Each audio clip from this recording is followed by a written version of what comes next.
God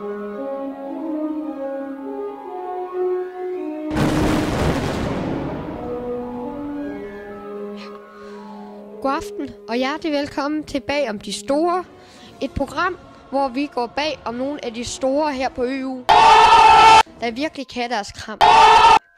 I dag har vi fået fat i en fra medielinjen, som virkelig har sat sit navn fast her på skolen med sine humoristiske sketches og interview. Og det er naturligvis Rasmus Rebild Andersen, som de fleste sikkert kender bedst som Myggen.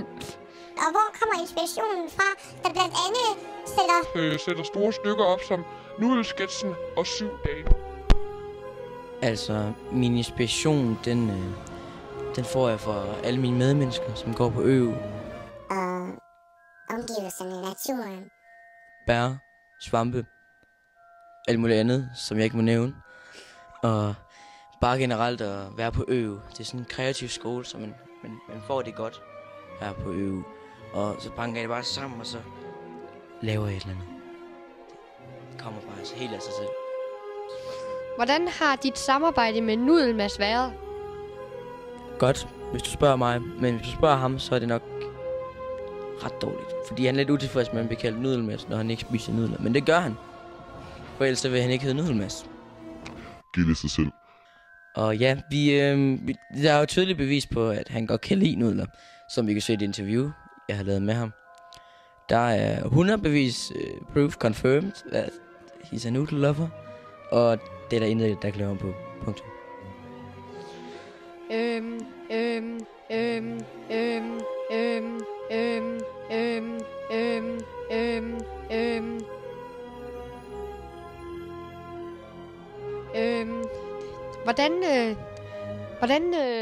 Hvordan har du det selv med den store succes, du har fået?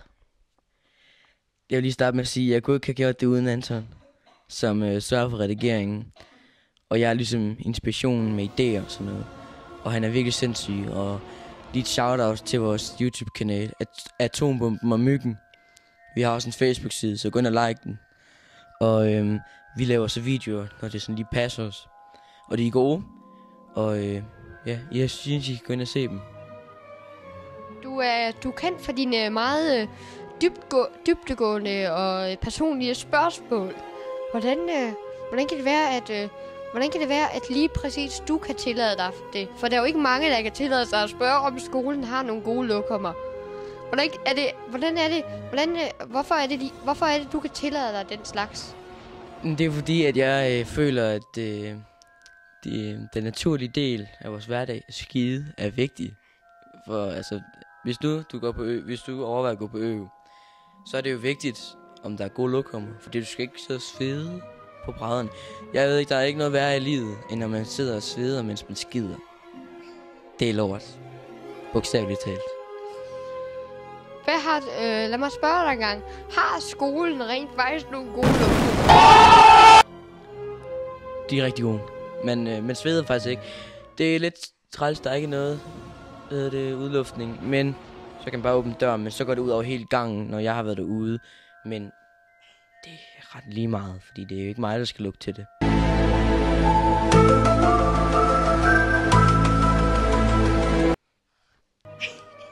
Ja, sådan kan man selvfølgelig også se det. Er de gode at skide i? Ja. Det er de. Rigtig gode. Meget gode. Man bliver ikke for kold i røven. Det vil jeg ikke sige, man gør. Nej. Skulle der være en fast temperatur på toiletbrættene? Ja. 22 grader.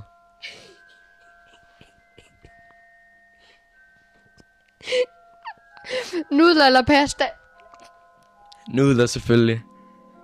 Bare selv prøv at spørge Nudelmas. Han vil svare det samme.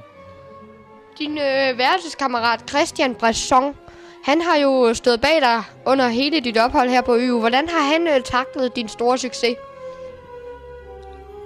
Altså, hvis vi kan se din sammenhæng med at skide med succes, så er han ikke så glad. Fordi at skolen bruger meget æg og kål, så jeg skider rigtig meget. Så hver gang, at jeg skider, så har vi en lidt intern regel om, at vi åbner vinduet. Og så sprøjter han 0,5 kilo det i luften, for han kan overleve. Så jeg tror ikke, han er så glad for det. Men ellers så har vi det fint sammen. Det kører, og han er en god inspiration til de projekter, jeg vil have i fremtiden. Ja. Og jeg får en idé, ja.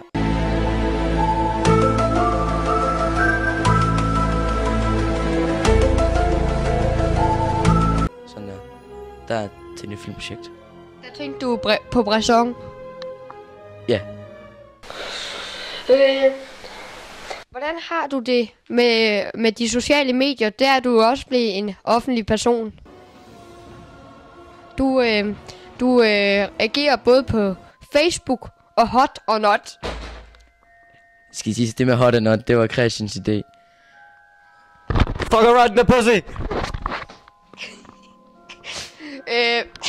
Ja, hvordan har du det med den enorme succes, du har fået på medier som Facebook og Hot or Not? Det skal siges, det var ikke min idé med Hot or Not, det var Christians. Og han gjorde det bare uden at spørge om lov. Men ja, jeg har det fint. Jeg har en rating på lidt over 5, hvor jeg laver de grimmeste billeder nogensinde. Jeg ved ikke, hvad jeg skal sige. Pigerne vil bare have min pik. Altså, der er ikke mere at sige. Og Facebook, det er bare likes. Det er bare en thumbs up. Og det er mainstream, så det er fint. Det er okay. Du har sendt en snap til en pige her på EU, hvor du blandt andet står med fingrene sådan her, mens du har skrevet i kommentarfeltet, skal lige noget. Hvad var det? Kan du åbne sløret for, hvad det var, du skulle? Ja. Jeg skulle wank, inden det var, jeg skulle noget. Hvad bliver næste Myggen-video? Har du nogle idéer? Ja, det har jeg. Men processen er meget kompliceret, for vi tager det bare som det kommer, sådan. Vi starter med et klip, vi finder. Bum. Og så starter det bare der. Det er random. Det er sådan noget, der bare sker.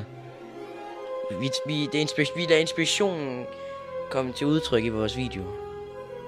Illuminati, Quickscope, det hele. Hvordan har du det med kvinder? Jeg elsker dem. Jeg elsker det. Det er dejligt. Hvordan har du det med, at alle vil have dig? Så jeg kan ikke bebrejde den. Jeg har en kæmpe stor pik. Men ja. Jeg kan sige.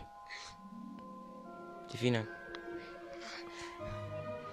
Hvad er dit forhold til mænd? Du har jo optrådt med flere gay confirmed. Jeg er Buster. Gays i at være gays. Og jeg er gay confirmeren. Ja. Inspirationen til manipulering, deriblandt 7 damer. Hvorfor manipulerer med det? Fordi vi kan. Derfor. Hvordan kom inspirationen til 7 damer? Den kom faktisk fra dig. Men du sagde, du havde. Eller jeg spurgte dig fra en skala fra 1 til 7. Hvor fedt er øv, så til fra 7. Og så, ja, så redigerede vi lidt i det. Kun lidt.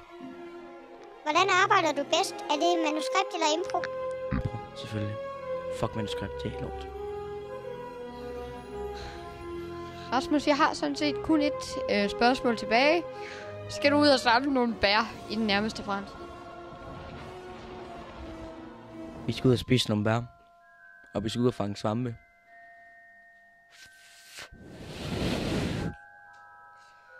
Må jeg føde dine børn og eventuelt få en autograf? Ja. Tak og mange gange. Vi slutter her for i dag. Og næste gang, der vender vi tilbage. Men hvem det er?